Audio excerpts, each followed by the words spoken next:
Assim que começar, eu já... Então, já está gravando. Então, obrigado novamente ao Guilherme aí pela disponibilidade de fazer a apresentação. A apresentação mais ou menos meia hora aí, depois seguido de perguntas, e a gente vai seguir o esquema das semanas passadas. Eu vou estar lendo as perguntas aqui no chat, se vocês tiverem perguntas durante a apresentação, assim que ele acabar, a gente faz para ele, tá bom? Obrigado aí, Guilherme, a palavra para ficar com você.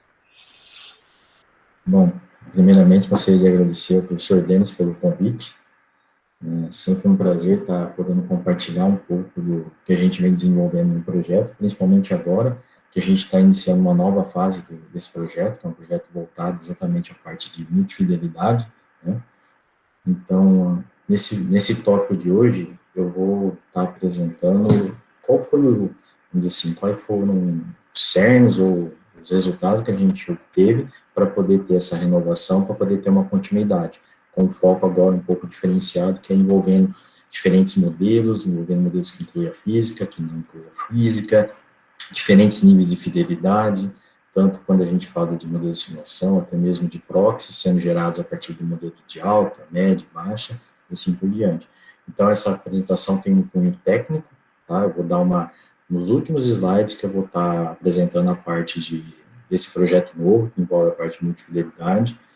Então, se tiverem alguma dúvida, podem ir colocando, como o professor Dante já colocou, então fiquem à vontade para sanar qualquer problema ou eventual dúvida que tenham em relação aos slides. Eu tentei ser o mais sucinto possível, mas deixar de forma clara também o que foi desenvolvido até o momento. Meu nome, gostaria de me apresentar, né? Meu nome é Guilherme Avance, faço parte do grupo Unicim aí desde 2006, então estou aí comecei trabalhando com modelos rápidos, que é os proxy models. Depois fui para uma parte de ajuste histórico, integração com o 4D, parte de modelagem também, envolvendo o Big Loop, né, a gente fala. Aí hoje eu estou trabalhando com a parte de emuladores bayesianos, parte de proxy também, então que é o foco um pouco desse projeto atual, né, continuidade do que seria uma segunda fase.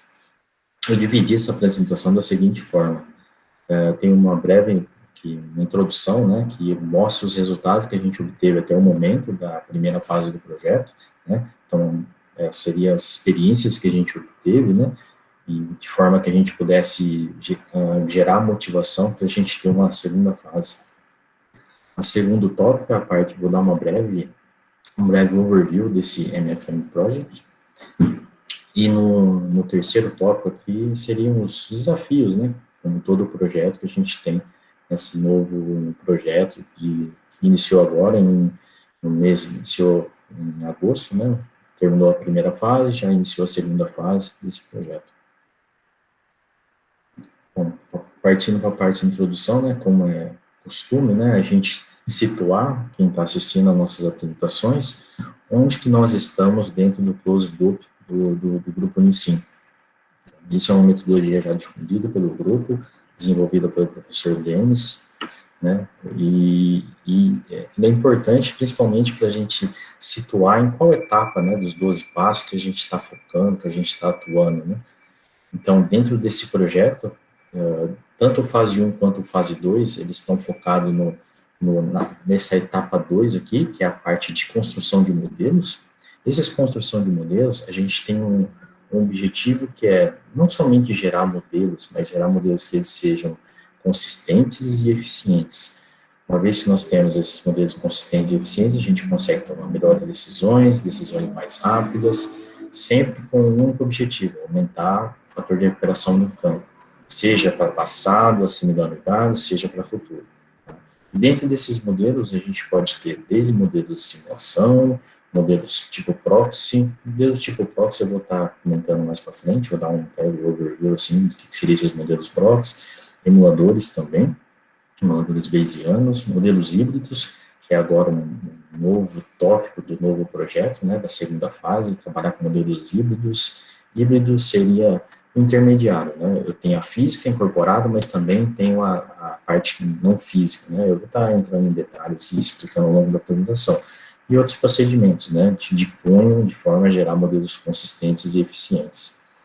E o único objetivo de a gente ter esses modelos consistentes e eficientes é que as companhias de petróleo, centros de pesquisa, eles possam tomar decisões, né, mais assertivas de acordo com, né, o objetivo.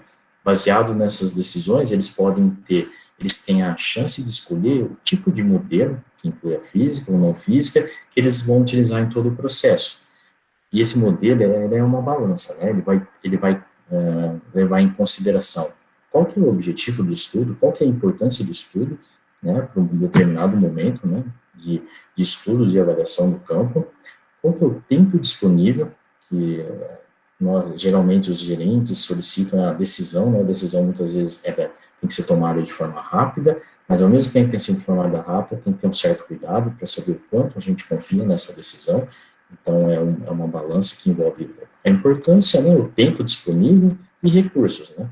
Não é todo o grupo de pesquisa ou toda a indústria, a companhia de petróleo que tem clusters com placas e processos, assim, ilimitados, né, ilimitados entre aspas, né, não há. Mas esse que é o problema, número de licenças e tudo mais. Então, é uma balança, né, importância, tempo disponível e recursos. E aí, sempre focando, né? Lembrando que a gente gera modelos consistentes e eficientes para duas aplicações, né? Primeiro envolve o passado. O passado, a gente tem como intuito assimilar uma quantidade de dados e também trabalhar na parte de redução de incerteza. Quanto mais eu assimilo dados, quanto mais informação eu tenho, mais eu consigo conhecer sobre o reservatório, conhecendo mais sobre o reservatório, eu consigo gerar previsões de produção mais confiáveis. Aí que entra a parte de futuro. Na parte de futuro, eu posso simplesmente construir uma curva de risco, avaliar o risco, posso tomar uma decisão, por exemplo, de perfurar um novo poço, definir uma estratégia de produção, principalmente em campos em estágio inicial de desenvolvimento. Então, são duas vertentes, tanto de passado quanto de futuro. Mas o único objetivo, sempre aumentar a operação de campo ou de acordo com as decisões da empresa. Muitas vezes tem empresas que querem, meu foco é aumentar o fator de operação, mas também eu quero reduzir a quantidade de água produzida. Não, quero reduzir a quantidade de CO2 que é eliminado no processo. Então, assim, depende do objetivo. Tá? Tudo isso é de acordo com o perfil da empresa. Aí, para a gente dar continuidade, eu vou estar apresentando para vocês a classificação de modelos, né, que a gente desenvolveu isso na fase 1, e agora a gente vai usar muito na fase 2, e até mesmo que o grupo também está utilizando. Primeiro, a gente tem duas situações. A gente tem a situação que a gente considera física ou a gente não considera física. Aí você pode perguntar, poxa, mas o que você quer dizer com considerar as leis físicas? A gente tem que lembrar o seguinte, a gente tem um campo totalmente desconhecido, essa realidade, tá? Muitas vezes esse modelo real, por fato dele ser desconhecido, a gente tenta mapear, construir, considerar aquele fluxo no meio poroso, que é a nossa realidade. A gente tenta construir equações que governam esse escoamento. Tá? Essas equações, para modelos simples, modelos regulares, a gente consegue resolver elas de forma analítica. Mas quando o grid começa a ficar complexo, a gente começa a ter milhares de células, isso acaba se tornando inviável em termos de resolver de forma analítica, porque a gente pode ter vários tipos de soluções, aí envolve problemas de convergência e tudo mais. Aí a gente precisa de um modelo numérico, que é aí onde que entra a parte do simulador. Então, a gente tem inicialmente um modelo bem comportado, um modelo com poucas células, tal, a gente consegue resolver de forma analítica. Modelos mais complexos, a gente precisa resolver de forma numérica. E aí onde entra o simulador. O simulador vai resolver isso de forma numérica, incorporando a física, que é o fluxo no meio poroso. Tá? Então, essa é a primeira parte. Então, modelos que assumem as características e leis físicas são os modelos de simulação, que incorporam as informações de pressão, volume, temperatura, características, né, comportamentos das propriedades de rocha, assim por diante. E aí a gente tem, no lado oposto, são os modelos que não incorporam a física. São tipo modelos que a gente chama, grosseiramente falando, interpoladores. Suponha que você tem um conjunto de dados, um conjunto de pontos, você quer fazer a interpolação, você quer identificar o que tem entre esses dois pontos. Esses pontos você tem como informação, mas você desconhece o que há entre esses pontos. Então, eu estou fazendo basicamente uma interpolação. Tá? É o que a gente chama de FOF, né, que é as Fast Objective Function Estimators. envolve as proxies, os emuladores, machine learning, a inteligência artificial e assim por diante. E aí, no meio, a gente tem os modelos híbridos, que incorporam tanto a física, né, escoamento meio poroso, quanto os modelos que não incorporam a física, que são as FOVs. Então, é um modelo híbrido, que está integrando ambas as informações. Tá? Então, de forma resumida, assuma as características físicas, não assumo, e só assumir ambas. Tá? Essa seria a nossa definição. Né? Em termos de terminologia, isso aqui vocês viram, né, foi publicado no Ensino Online, em breve vai estar saindo um artigo sobre isso, a gente está trabalhando nele. A gente tem uma classificação, tanto para modelos de simulação, que incorporam a física, quanto para modelos que são estimadores de função objetiva, estimadores rápidos de função objetiva. Então, os modelos a gente classifica em alta, média e baixa. O alta é o modelo que a gente usa todas as informações, usa o fluido, a modelagem do fluido mais completa que tem, todas as características, a resolução de grid. Então, ele é um modelo computacionalmente caro, né, só que ele possui uma precisão elevada, porque a gente as incertezas que nós temos, ou o nível de heterogeneidade que nós temos, a gente está conseguindo mapeá-lo por esse grid. Tá? Só que muitas vezes a gente nem consegue simular esse modelo. Então, vai depender muito da infraestrutura existente. Tá? E aí, o modelo de média fidelidade. O modelo de média fidelidade, no grupo, a gente considera como sendo um modelo que ele vem para o engenheiro de simulação rodar, né, de simular. Então, esse é o modelo de média fidelidade, que tem um tempo de simulação razoável e uma acurácia, né, uma precisão aí também razoável, quando ele é comparado ao modelo de alta. E o modelo de baixa. Muitas vezes, em um processo de otimização, é impossível você esperar, por exemplo, uma rodada de simulação 30 minutos, 20. Então, a gente precisa de um modelo mais rápido. E aí que é onde surgiu o modelo de baixa fidelidade, que ele pode ser gerado através de simplificação no grid, pode ser gerado através de simplificação no fluido, pode ser gerado através de simplificações das relações e propriedades de rocha-fluido. Né? Então, assim, há várias formas de gerar esse modelo de baixa fidelidade aqui. Tá? Eu citei algumas delas. E a classificação dos modelos das FOFs, né? A gente tem a proxy, que é o modelo analítico, aí tem o proxy como emulador. Só destacando aqui, pessoal, o emulador tem uma diferença, pode parecer não tão sutil, mas quando a gente fala de emulador bayesiano, a gente tem uma função analítica, e essa função analítica, a gente consegue quantificar a incerteza dessa função que está sendo emulada. Diferentemente da proxy. A proxy, ela funciona como um interpolador, vamos dizer assim, bruto, o emulador já não. Ele, além de interpolar, ele nos dá o quão confiável é essa resposta que está sendo emulada. Então, eu vou estar explicando para vocês vão estar entendendo o que eu estou comentando agora. E os modelos híbridos, baseados na física e baseados em dados, tá? E os modelos híbridos baseados na física e baseados nos modelos, né? Que é o nosso caso aqui, que é baseado na física e modelos analíticos. O foco do nosso projeto em si esse daqui não entra no nosso foco do projeto, né, desse projeto que eu vou estar apresentando hoje. A gente está focado mais no modelo físico, no modelos de simulação e nos dados e nos modelos analíticos, né, que são as FOVs. Então, para a gente iniciar essa fase que nós estamos atualmente no projeto, né, a gente teve que passar por uma série de experiências que eu vou compartilhar com vocês, experiências e resultados técnicos que nos motivaram e motivou também a empresa, tá? Foi assim, não, interessante o projeto, vamos continuar, vamos ter a segunda fase. Tá? Primeira fase, né, aqui eu defino como o escopo do projeto, que é uma fase que a gente começou a entender e fazer as programações do processo de emulação, das técnicas de emulação, que era o foco do projeto da fase 1. Tá? Até mesmo construindo casos de estudo, que a gente chama de toy models, né? E também checando e comparando a resposta com o simulador. Então, a primeira coisa é que vocês podem perguntar, o que é o emulador em si, né?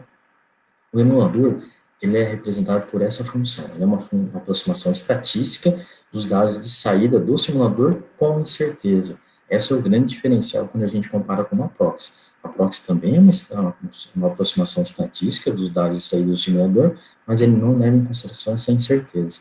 Tá? Então, eu levo tem a parte de modelos matemáticos, princípios estatísticos e também a estrutura de dados que eu vou estar avaliando.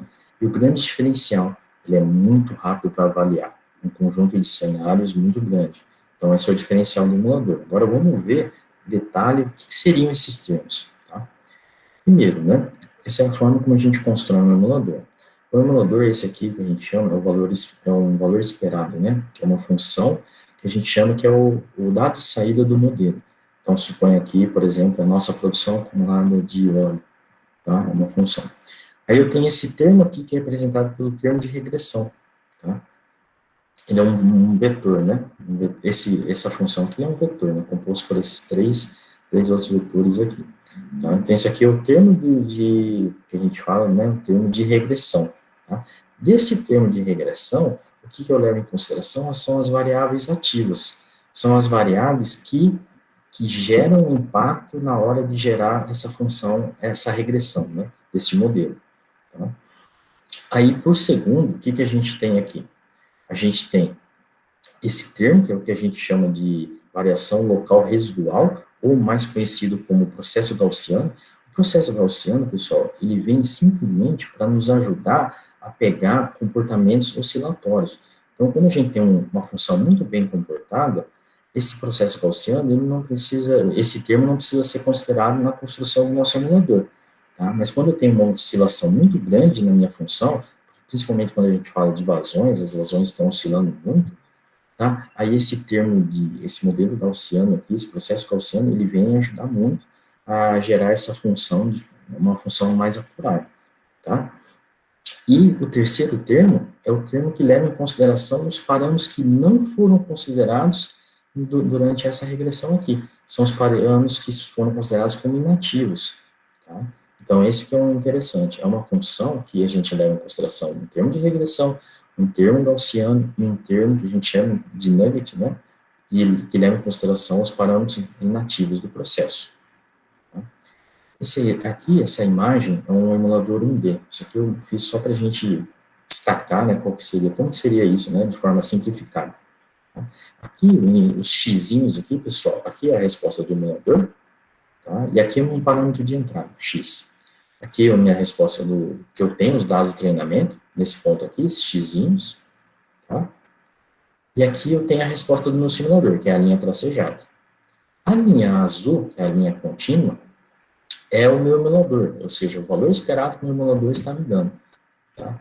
Então, além de ele me dar o valor esperado da função, né, da função f de x aqui, ele me dá também um intervalo de confiança, ou seja, essa variância que tem entre os pontos. O que acontece? Nos pontos, eu tenho confiança 100%. Então, esse intervalo, ele se reduz a zero, porque eu tenho 100% de confiança, porque é um dado de treinamento. Tá? À medida que eu vou me afastando dos pontos, esse intervalo de credibilidade que ele vai aumentando. Tá? Isso é natural. Tá? Então, esse é o diferencial do emulador. Quando a gente fala em emulador bayesiano, a gente está tratando não somente os valores esperados, ou seja, não estou trabalhando somente com expectations, né? Mas também estou trabalhando com a variância na qual essa resposta ela pode estar alterando. Então, esse é um grande diferencial quando a gente fala em emuladores. Outro ponto que é interessante destacar, pessoal, é que quando a gente fala em emulação, e trabalha principalmente na parte de assimilação de dados, a gente apresenta um outro termo que nos auxilia muito nas análises, que é a medida de implausibilidade. A implausibilidade, ao longo desse projeto, ela nos auxiliou muito, porque ela fez a gente, não seria quebrar um paradigma, mas ver de uma outra forma como a gente assimila os dados ao longo de um processo de ajuste histórico para redução de incerteza e assim por diante, tá? Porque ela nos mostra qual partes dos parâmetros de entrada podem ser descartados. Então, esse que é o diferencial. Quando a gente trabalha com processo de assimilação de dados, geralmente a gente está focado em obter os melhores conjuntos de soluções. Aqui, quando a gente trabalha com plausibilidade, não, a gente trabalha o contrário. Eu quero excluir o que realmente eu tenho certeza que não é solução. Então, a gente acaba invertendo um pouco a forma como a gente trata os dados. E isso tem mostrado resultados muito interessantes ao longo de todo esse projeto, até mesmo no nosso, até em outros projetos. Então, essa implausibilidade, né, que a gente está chamando aqui de análise de implausibilidade, ela leva em consideração o quê? O resultado obtido pelo emulador, né, o resultado esperado, né, o dado de histórico, o dado de observado aqui, do ZI, a incerteza do meu emulador, que é a variância, né? A variância, essa discrepância de modelos, isso é bem interessante, pessoal, porque quando a gente fala de discrepância de modelos, é só vocês, posso dar um exemplo, né?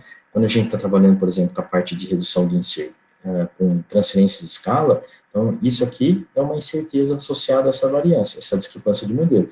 E, por último aqui, um erro observacional, que é um erro associado ao meu dado em si, né? Que é o que a gente, o NQDS, né, quando a gente considera aquelas 10%, tal, aquilo é baseado na experiência do engenheiro.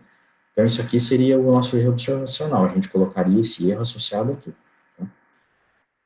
Então, aqui é um exemplo, pessoal, no caso 2D, um emulador, eu percorro, esses pontos pretos são todos os espaços percorridos usando a emulação, tá? Aí eu desconsidero todo o espaço que eu tenho certeza que não é solução, fica somente essa região aqui, que é a minha região de interesse, tá? Aí eu ploto as curvas. Eu fiz o processo de assimilação de dados para passado, aí eu fiz a previsão. Então, em vermelho, essa região associada aqui, tá? E em azul, essa região aqui. Tá? Então, essa é a primeira parte. Agora eu vou andar um pouquinho mais rápido, pessoal, só para a gente passar agora para a segunda etapa, que é a parte de aceleração de modelos. O que é muito comum, isso é só para dar um contexto para vocês, a gente quando a gente cria um modelo, a gente iniciar um modelo sem muitas vezes avaliar os parâmetros numéricos. Muitas vezes a gente acaba deixando nas condições padrões, e isso acaba gerando tempos computacionais mais elevados. Então, ao longo desse projeto foi interessante que a gente teve um caminhar bem interessante no sentido de, a gente começou com um modelo simples, de forma ok, a gente não vai trabalhar mais com as condições padrões, a gente vai trabalhar com túneis numéricos. Então, a gente começou com um modelo simples, tá? Que seria o modelo meta, não vou dar detalhes desse modelo meta, pessoal, pois se vocês tiverem dúvidas, vocês podem me perguntar. Depois a gente foi para um caso intermediário, em termos de complexidade. Aí a gente fez uma atualização no nosso workflow de tuning numérico, e a gente passou para um terceiro caso, que era o ensino 2D e composicional. Tá? Então, esse foi um avanço em termos de metodologia. Tá? Essa aqui foi a metodologia inicial, que eu vou apresentar rapidamente, em termos do tempo computacional salvo, utilizando essa técnica de tuning numérico. Então, a gente conseguiu acelerar, pensando em um modelo, em torno de 2,2 vezes mais rápido, tá? Pela técnica de tuning. No caso do NICI 1, ele foi 1,7 vezes mais rápido, tá? E esse aqui é o workflow atual, que é o workflow atual que está sendo submetido por uma revista, né? Foram 3 trabalhos, né, que foram desenvolvidos na sequência, foi inicialmente por mim, depois veio por Vitor e por mim, e depois veio o Samuel, que o Samuel agora está fechando essa parte do composicional, desse tuning composicional. Tá? Esse aqui é o resultado do tuning composicional, ou seja, o modelo está rodando 1,6 vezes mais rápido, mas agora vamos pensar em termos de aplicação. Não adianta eu ter um modelo rápido, mas aí eu tenho diferentes imagens, eu tenho diferentes condições, né, de operação de posse, etc. Então a gente fez um teste, uma avaliação. O que foi esse teste? Foi construir as curvas de risco. Então a gente rodou 500 vezes, a gente gerou 500 cenários, e esses 500 cenários a gente rodou sem utilizar o tuning numérico. Lembrando que esse sem tuning numérico, pessoal, é utilizando o auto-tuning que o próprio simulador comercial ele disponibiliza. Então, isso aqui não é as condições de default, é o próprio auto-tuning do simulador. Tá? Então, demorou quase 30 dias para a gente fazer as 500 rodadas para esse caso aqui, nesse em 2D composicional. Com a nossa técnica de tuning, a gente gastou nem 5 dias. Tá? A gente reduziu em 86% o esforço para gerar a mesma aplicação, que é construir as curvas de risco. Então, aqui, e note aqui, pessoal, que aqui já considera o tempo que eu utilizei para poder otimizar as condições numéricas. Aqui não dá para ver, mas essa parte cinza aqui. Então, assim, são resultados bem interessantes, porque mostra que, apesar de o modelo a gente estar usando uma condição automática do simulador, não necessariamente ela é a melhor, né? Então, aqui, outro caso que mostra a parte de aceleração também, a parte de sector modeling, que foi, a gente está na parte final de aprovação de um artigo, que é basicamente o seguinte: a gente tem um problema, esse problema é, eu tenho um modelo gigante, esse modelo gigante eu não consigo simulá-lo completamente, tá? E existem bastante regiões conectadas, tal, então eu divido em setores. E aí, dividindo em setores, eu preciso fazer um balanço das quantidades de fluido que estão entrando e saindo das duas regiões, de forma que eu não possa ter disponibilidade ou até mesmo produções totalmente erráticas, né? Então, aí o Carlos, ele fez o quê? Ele separou esse reservatório, trabalhou nessas fronteiras com os postos virtuais, e ele obteve essa resposta. Aqui em azul é o modelo simulando inteiro, tá? Sem a técnica de modelagem setorial, e em vermelho é utilizando o setoriamento, né, os setores divididos. Então, ele simulou esses dois setores e produziu as curvas de produção. Então, note que isso é muito importante, não, esse campo ainda ele não é tão desafiador, porque ele é um campo que, teoricamente, o modelo ele simula rápido, mas para campos que estão em estágio inicial de desenvolvimento, que tem muitos setores, então é uma técnica promissora, tá? E o mesmo aqui é para os injetores, né? Aqui é para a água, tá? Aqui da região inteira, aqui é a região do setor. Então, o que a gente conclui aqui? À medida que a complexidade do modelo aumenta, esse tempo computacional também tende a aumentar. Então, essa é a tendência, né? Agora, a gente passa por uma terceira parte, esse é um grande ponto do nosso projeto, como lidar com variáveis espaciais. O que são variáveis espaciais? Porosidade, permeabilidade, são informações bloco a bloco que estão distribuídas tanto na horizontal quanto na vertical, principalmente na construção das FOFs. Tá? Então, a gente publicou 2 trabalhos em como tratar esses espaços de alta dimensão. Tá? O primeiro trabalho foi utilizando a técnica PCA. Tá? Aqui são os dados de entrada, aqui utilizando o simulador, e aqui a saída do simulador, e aqui eu gero uma entrada x', após passar por uma etapa de redução dimensional. Aí gero a minha proxy, né, utiliza esses dados de entrada aqui, que foram gerados da etapa de redução dimensional, aí eu comparo, né, a saída do simulador com a saída do modelo rápido. Então, aqui, como técnica de redução dimensional, usamos a PCA. Né? Lembrando, só um breve overview, pessoal, quando a gente fala de técnicas de redução dimensional, a gente tem técnicas de projeção e técnicas de screening, né, que é a seleção de variáveis, tipo stepwise, Pearson, são técnicas desse tipo. Técnica de projeção, PCA é uma delas, que ele acaba trabalhando com projeções, diminuindo o seu espaço e gerando outros conjuntos de saída que podem ser utilizadas como conjuntos de entrada para a geração de uma FOF, né, de uma proxy. Esse aqui é a resposta, tá? Esse aqui é uma curva de risco de uma produção acumulada de óleo, sendo que eu tenho aqui, utilizando a técnica de redução dimensional com emulação, como um tipo de proxy, e a resposta do meu simulador. Então, a gente nota que as curvas estão idênticas, né? E isso num tempo computacional muito menor, tá? Então, a gente está falando de um tempo computacional aí em torno de 22% menor, tá? Isso para um caso que roda rápido. Então, a gente espera que esse tempo tende a aumentar para casos mais complexos, tá? Eu vou pular esse gráfico aqui, pessoal, que ele traduz esse tempo que eu comentei com vocês, né? Um tempo de em torno de 20% mais barato, né? Utilizar o emulador com o PCA para tratar essas variáveis espaciais. E como segunda, né, como outro ponto que a gente aprendeu no passado, foi testar outros tipos de FOF. Então, a gente testou superfície de resposta, a gente testou modelos de regressão, né, support vector regression, modelos de suporte, de regressão de vetores de suporte, e modelo de capacitor-resistor.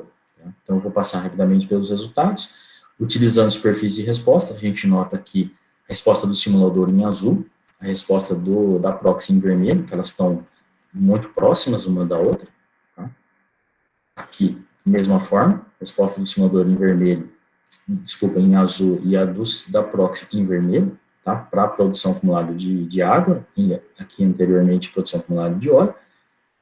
Isso num tempo computacional muito menor, 51% mais barato, né? E agora, utilizando SVR, né? Da mesma forma que, utilizando uma outra técnica, outro tipo de FOF, né? A gente nota que as curvas estão muito próximas umas das outras, né? Aqui, é importante destacar, pessoal, que eu não uso quando eu uso SVR, eu não uso um tipo de redução dimensional. Eu consigo tratar todas as informações dos blocos, mas ela tem uma limitação, tá? Então, para esse caso, a gente conseguiu utilizar. Tá? E aí, ele foi 35% mais barato, e o modelo de capacitor-resistor, né? Que a gente tem aqui em azul é o modelo observado, e em vermelho o modelo simulado pela modelagem, né? Resistor-capacitor, onde o capacitor é representado, vamos dizer assim, grosseiramente falando, né? Pela porosidade e a resistência pela permeabilidade, né? Fazer uma analogia em circuitos, né? A parte de pessoal que é da engenharia elétrica, tá? Bom, por fim, por fim não, né, chegando na parte de modelos emuladores bayesianos, né, primeira coisa, né, a gente construiu um emulador bayesiano, agora, como utilizar esse emulador bayesiano num processo de assimilação de dados, tá? Então, para esse caso em específico, a gente dividiu ele em fases, que são características da produção do campo, então a gente dividiu em 5 fases, tá? E aqui são a utilização, o quanto tempo foi necessário para simular cada fase, né? Então, significa que a fase 1, eu só precisava simular até 518 dias, então foi um tempo muito menor, 1461 e assim por diante. Então, isso mostra o uso eficiente, né? Porque se a gente não quebrasse em fases, a gente iria simular todo o período, então iria gastar um tempo muito maior. Tá? Só explicando, né, o gráfico que a gente vai visualizar aqui. A gente tem na diagonal aqui o nome das 6, né, variáveis incertas que a gente está considerando no processo. Tá? Aqui, nesse gráfico aqui, com essas cores aqui na parte, né, superior, a gente tem a implausibilidade, que é o que eu havia apresentado para vocês, a explicação, né, o que é não implausível está entre 0 e 3, então o nosso intuito é descartar essas regiões, né. Então, e aqui é a densidade de pontos, só para a gente ter uma ideia, porque como são muitos pontos, isso tudo são pontos emulados, né, para cada função objetivo que a gente está estudando, tá? E esse triângulo aqui é onde está a nossa resposta, a nossa realidade hipotética. Tá? E aqui, como eu havia explicado, a intensidade dos pontos. Então, aqui é a pressão de fundo do poço, o RJS19, para a fase 1. Aqui em cinza são todos o conjunto inicial de dados, a referência está aqui em preto, tá? E as waves, né, quando a gente trabalha com anotação, a gente chama que a cada iteração são waves. Então, a gente está na iteração 1, ou na onda 1, né? Então, a gente obteve que os pontos que estão mais próximos da nossa resposta estão em verdes, né? E aí a gente vai para a fase 2, na onda 3, no wave 3, tá? Aí a gente observa que já ocorreu uma redução. Se a gente olhar aqui, nossa resposta está aqui, tá? Nossa resposta de referência, então a gente já começa a excluir regiões que a gente tem certeza que não faz parte do conjunto de dados. Isso para RJS19. Agora a gente vai para o PROD 24A na onda 6, tá? A gente já viu que a gente reduziu muito o espaço de solução, tá? A gente está ficando na região verde, que é o nosso foco, que é ficar nas regiões não implausibles, né, não implausíveis, tá? E aqui a gente vê que as densidades de pontos já estão ficando muito próximas da nossa solução.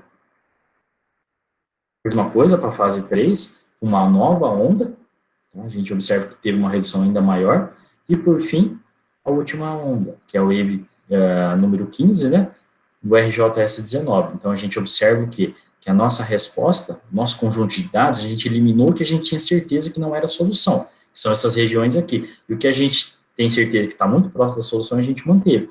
Então, foi isso que a gente obteve aqui. Então, na última onda, que é o wave, na onda 15, a gente obteve esse conjunto de solução aqui. Então, essa foi uma utilização prática do emulador. A gente consegue reduzir o espaço amostral e simular todo esse espaço aqui. A gente consegue rodar toneladas de simulações de forma muito rápida e, ao mesmo tempo, assimilar as incertezas, reduzir as incertezas. Tá? Aqui é o tempo uma comparação, né, do tempo necessário para simular cada fase e o tempo que foi necessário para emular cada fase. Então, a gente está falando da ordem de segundos para rodar 10 a quinta, né, simulações. Né? Então, assim, que é um número totalmente alto. Então, com a emulação, a gente consegue fazer isso de forma muito rápida. E, por fim, tá, entrando agora nas boas práticas, né, a parte de simulação. Como boas práticas, eu cito o trabalho do Robson, né, o Robson vem desempenhando um trabalho excelente nessa área, principalmente para identificar formas de a gente completar poços em reservatórios de carbonatos do tipo 3, tá? Então, esse aqui foram os casos que ele testou o caso somente considerando a completação do poço como matriz, considerando como matriz fratura. Aqui o Oda foi o caso que ele considerou como o processo de inclusão das fraturas, né, processo discreto, né, DFN, e aqui é usando um refinamento local, né, na região do poço. Então, onde que vocês observam o numérico, é o flow-based, a técnica de upscaling, né, flow-based. Aqui o DFN upscaling é o método Oda, que é amplamente conhecido, principalmente para reservatórios tipo carbonatos, fraturados, etc. E aqui como o índice é calculado, né, aqui quando tem MT é só calculado pela matriz, FRMT, matriz e fraturas, e assim por diante. Então, esse aqui é um exemplo de como foi esse refinamento no poço, né, que é o caso LGR. Tá? Então, o que a gente observa e conclui desses resultados? Né? Ele fez uma avaliação para cada tipo de unidade característica de fluxo, de fundo, super K, de fratura super K, né? E aí ele observou o quê? Quando você completa o poço e o índice de poço é calculado pela fratura e pela matriz, então, o que ele está? Ele está superestimando os resultados. Então, ele tem uma referência, ele calculou a diferença em relação a essa referência, e ele observou o quê? Que quando ele é calculado via FRMT, ele está superestimando os resultados. Principalmente onde a gente tem essa unidade característica de fluxo, que é a unidade característica de fluxo número 3. E, da mesma forma, aqui já para injetividade, né? Mesma coisa, injetividade, então a gente está falando em torno de 6, para onde a gente está fazendo o flow-based e está completando somente na matriz, né, para esse caso aqui, mas onde a gente está calculando esse índice de poço para o FRMT, a gente está em torno de 480. Então, a gente está superestimando muito os valores. E isso vai impactar diretamente aonde? Nas curvas de risco. Então, aqui seria o LGR, seria o melhor resultado que a gente obteve utilizando essa técnica de upscaling. Como representar o poço, né, nesses modelos para diferentes unidades características de fluxo. Então, o LGR, a gente observa que tanto o MT quanto o FRMT, eles estão totalmente não quantificando esse risco, né, que ele pode obter. Que quando com o LGR a gente já consegue quantificar essa informação e ver que eu posso ter valores menores de produção acumulada de água. Então, esse que é um grande diferencial dessa técnica. Aqui não está mostrado o de Oda, pessoal, porque o Oda não foi possível simular, tá? Então, o Oda tem as suas peculiaridades. Então, ele não foi possível simular para esse caso. E aqui, mesma coisa para a produção acumulada, a injeção acumulada de água, tá? Da mesma forma. E, por fim, né, seria a parte de auxiliar o tomador de decisão, né, na companhia, selecionando um modelo, dentre os modelos que a gente apresentou, que considera física, que não considera, modelos híbridos, e também a parte de multifidelidade. Tá? Quando a gente fala de multifidelidade, a gente tem aqui o modelo de alta fidelidade, tem as simplificações no modelo de alta fidelidade, que geram modelos de média e de baixa. E quando a gente integra esses modelos aqui, a gente gera modelos hierárquicos de multifidelidade. E a mesma forma que a gente tem esses 3 níveis de fidelidade, a gente gera uma FOF, tá, para esses diferentes níveis de fidelidade, e a gente integra todo esse processo. Então, quando a gente auxilia o decisor, a gente quer dar uma opção para ele, que ele pode utilizar um modelo de multifidelidade, ele pode usar um modelo único de simulação, que incorpora física, um modelo de tipo rápido, que é uma FOF, né, e assim por diante. Em termos de overview do projeto, pessoal, vou passar rapidamente, tá? Então, o que a gente apresentou foi um desenvolvimento, o que a gente aprendeu no passado para poder desenvolver esse projeto. Tá? Como o foco da apresentação de hoje não é tanta parte de projeto, detalhes, então eu vou passar rapidamente. Então, o foco desse projeto é desenvolver e melhorar as técnicas bayesianas, introduzir a parte de modelos híbridos, tá? E gerar códigos, né, programações acadêmicas, né? Porque esse projeto, tanto a fase 1, a gente já vinha desenvolvendo códigos, criando funções, modelos rápidos, tudo em linguagens abertas. Tendo também como foco, né, a parte de multifidelidade, tá? E também um fluxograma que possa auxiliar o decisor a selecionar os modelos. E como caso de aplicação, a gente vai ter 2 casos, campos reais, um estágio inicial de desenvolvimento do pré-sal e outro um campo mais maduro, né, do pós-sal. Então, esses são os membros, né, da equipe, né, o Célio, o Eduardo, eu, né, a Luciana, a Mariana, o Robson, o Samuel e a Shannon, tá? E como desafios, né, resumo como desafios é aumentar a recuperação de óleo do campo, né? A gente quer, ao mesmo tempo que a gente quer dar ao decisor opções dele escolher baseado no nível de aceitação de risco, no tempo que ele tem disponível, no recurso humano que ele tem disponível dentro da empresa, a gente quer dar formas dele melhorar esse gerenciamento do campo de acordo com o que ele tem atualmente, infraestrutura computacional, às vezes ele não tem todos os engenheiros disponíveis, tem um engenheiro trabalhando com vários campos, com várias atividades e assim por diante. Então, esse é o grande desafio, né? A gente trabalhar com multifidelidade, melhorar a parte de como tratar as variáveis espaciais, né, no processo de geração das FOFs e apresentar melhores decisões para o decisor. Bom, gostaria de agradecer pelo tempo de vocês, peço desculpa aí pelo tempo, acabou passando um pouco, e também agradecer a equipe, né, que sem eles, né, esses resultados, tudo que foi apresentado aqui não seria possível. Sou muito grato a todos, pessoal de Durham, pessoal que está junto, iniciando agora no projeto com nós, pessoal do projeto antigo, e as empresas que fizeram possível esse projeto acontecer. Bom, muito obrigado, estou aberto a dúvidas, perguntas. Obrigado aí, Guilherme. Tem uma pergunta do Oscar aqui primeiro, talvez se você puder voltar para o gráfico que mostrou a redução de tempo quando você fez o tuning, eu acho que não deve ter ficado claro, porque ele perguntou se a diminuição do tempo dado pelo tuning não foi devido à diminuição de número de rodadas. Acho que deixar claro para ele que o número de rodadas foi o mesmo, né? Mas ele está perguntando se a diminuição do tempo não foi porque você fez menos rodadas. Não. Não, desculpa, quem perguntou, professor? O Oscar.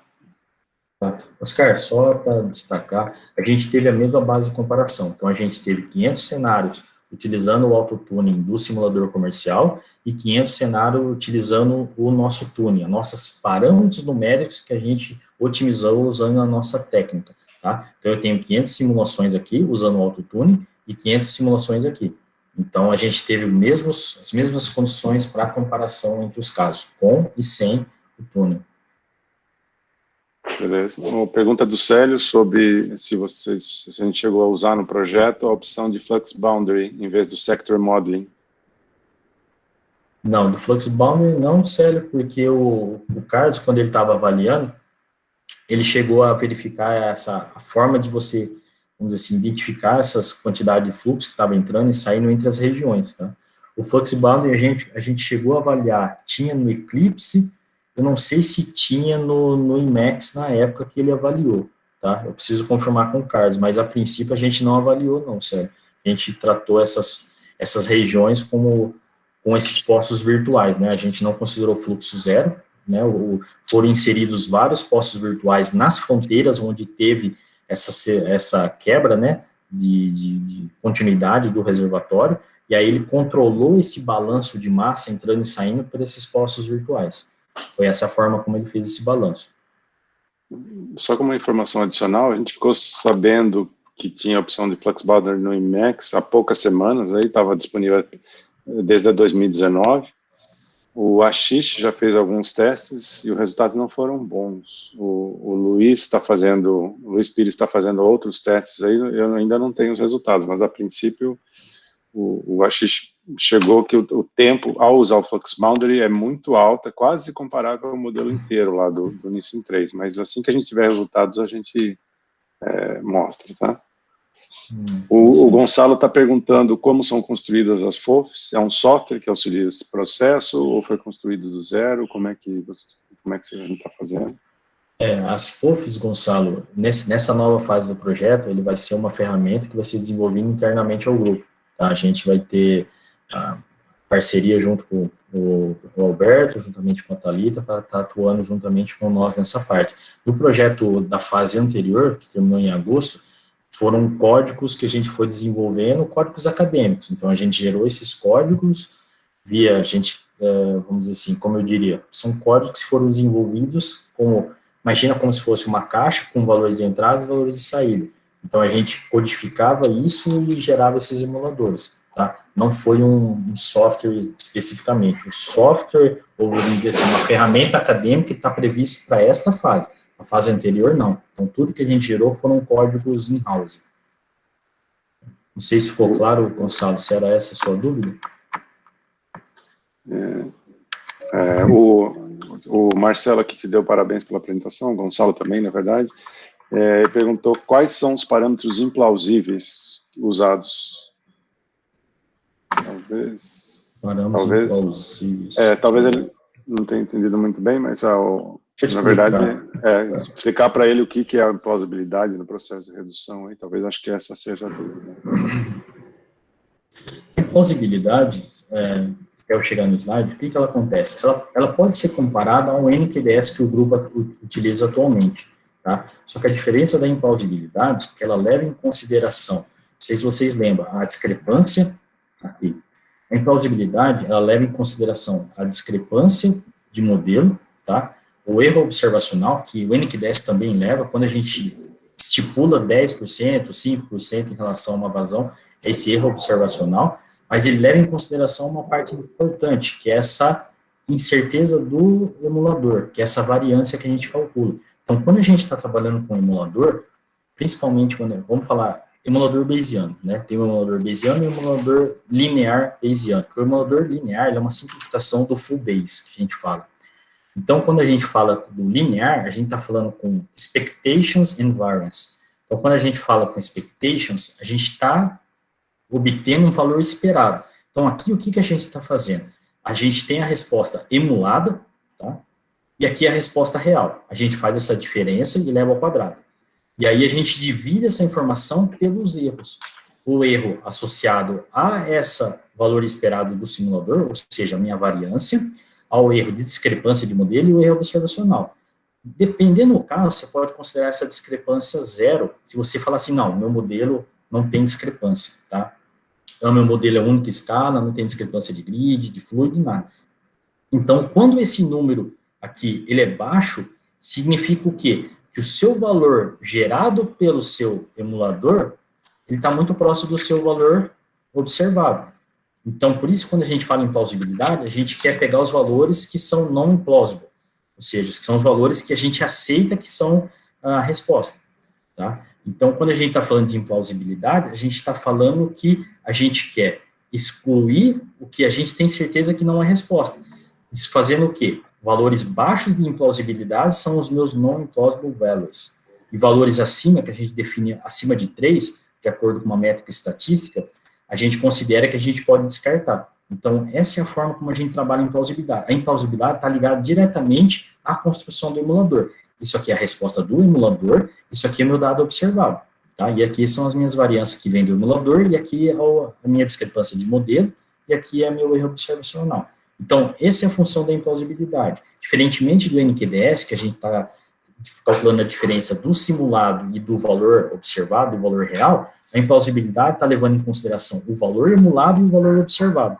Tá?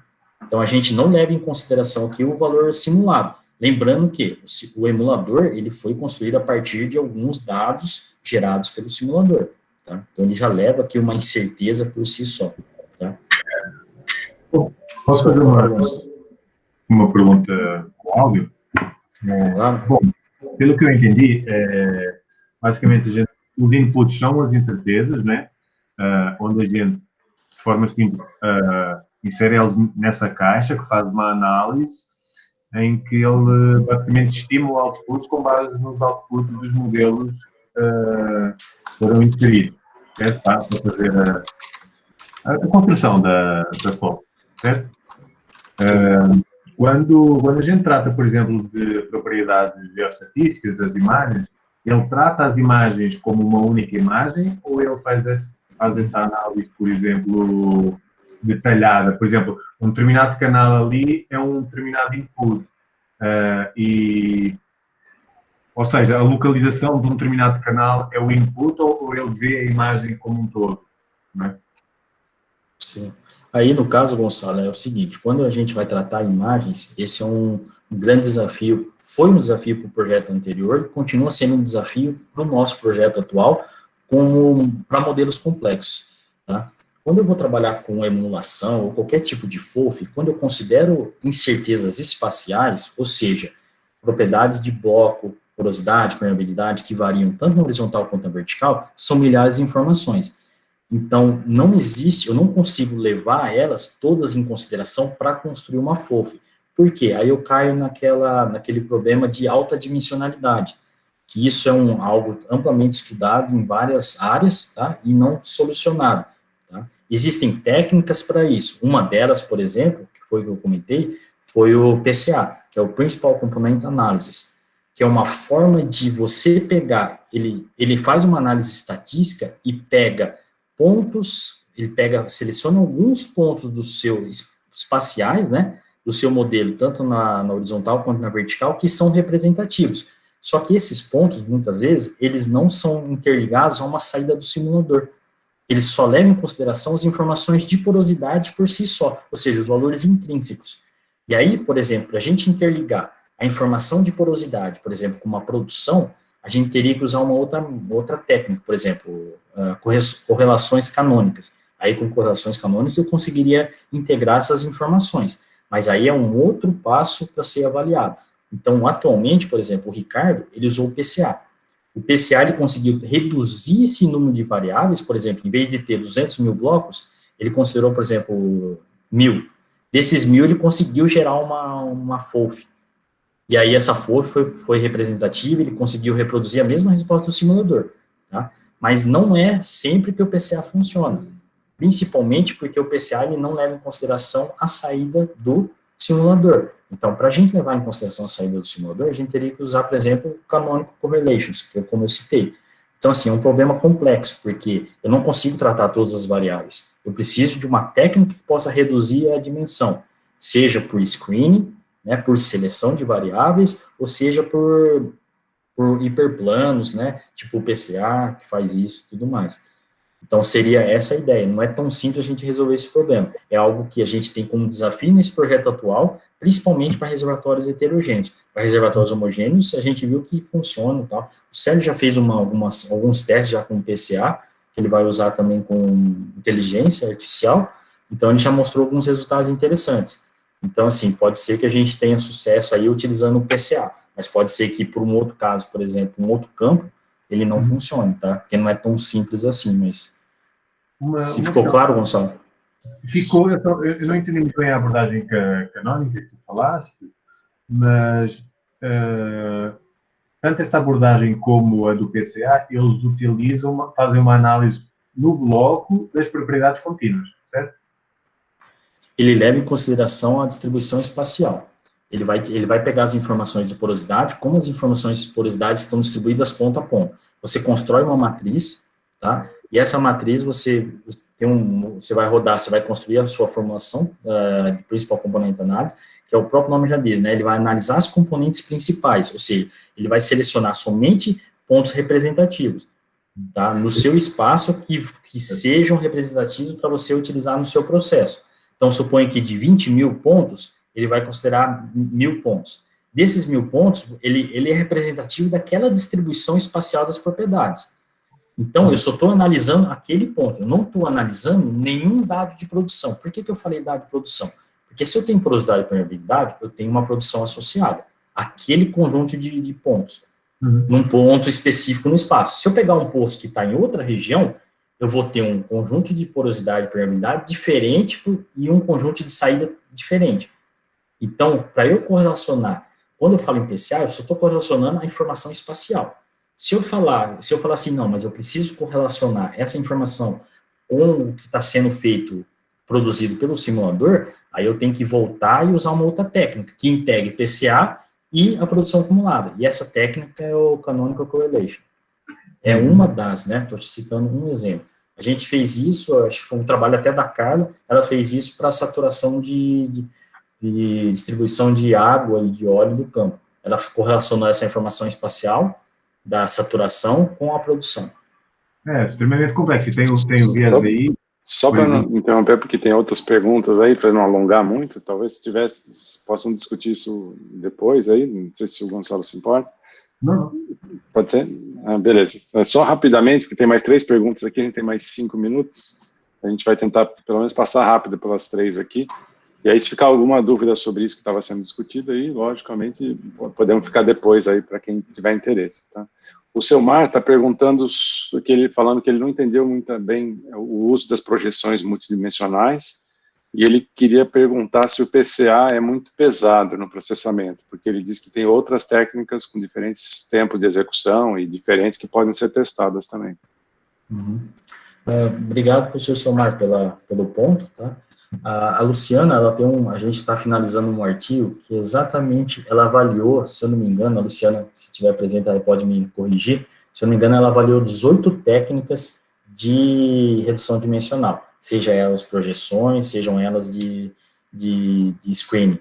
E dessas técnicas, o PCA, para o nosso caso específico, que é parte de petróleo, porosidade, permeabilidade, e produção, ela identificou que o PCA é o mais, apresenta resultados melhores, tá? Uma acurácia melhor quando comparado ao do simulador. Então, ela fez essa avaliação de 18 técnicas, tá? E aí a gente chegou à conclusão que o PCA é o melhor, tanto em custo computacional, tá? Quanto em acurácia, quanto em eficiência, né, e eficácia.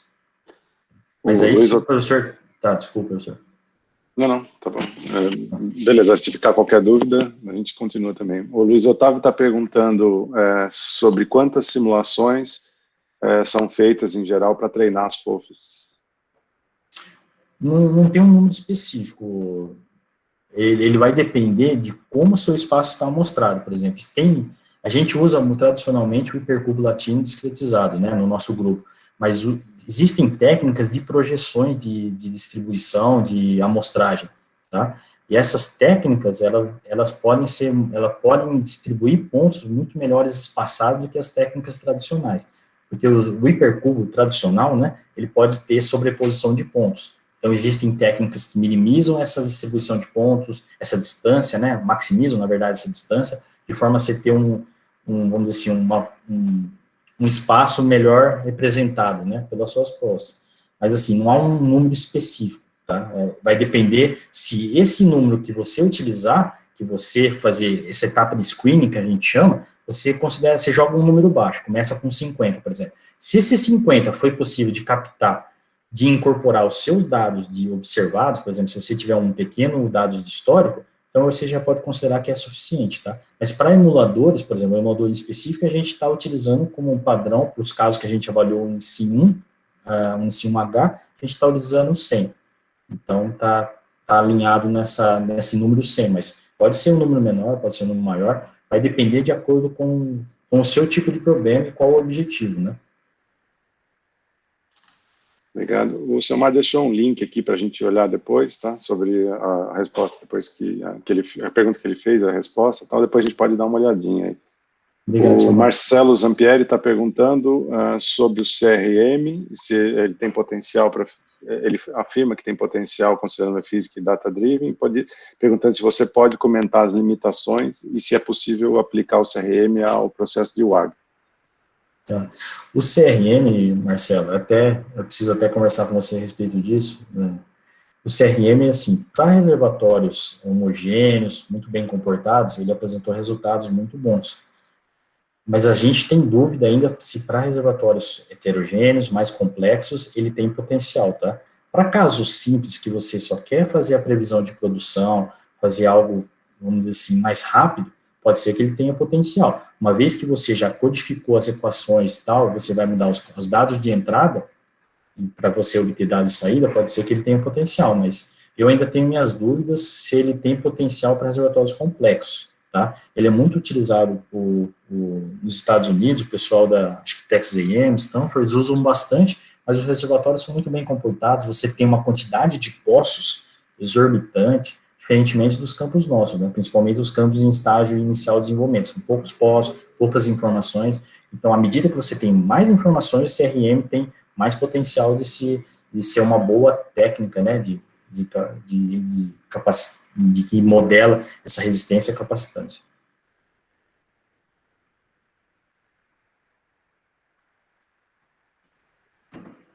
Ficou claro, Marcelo?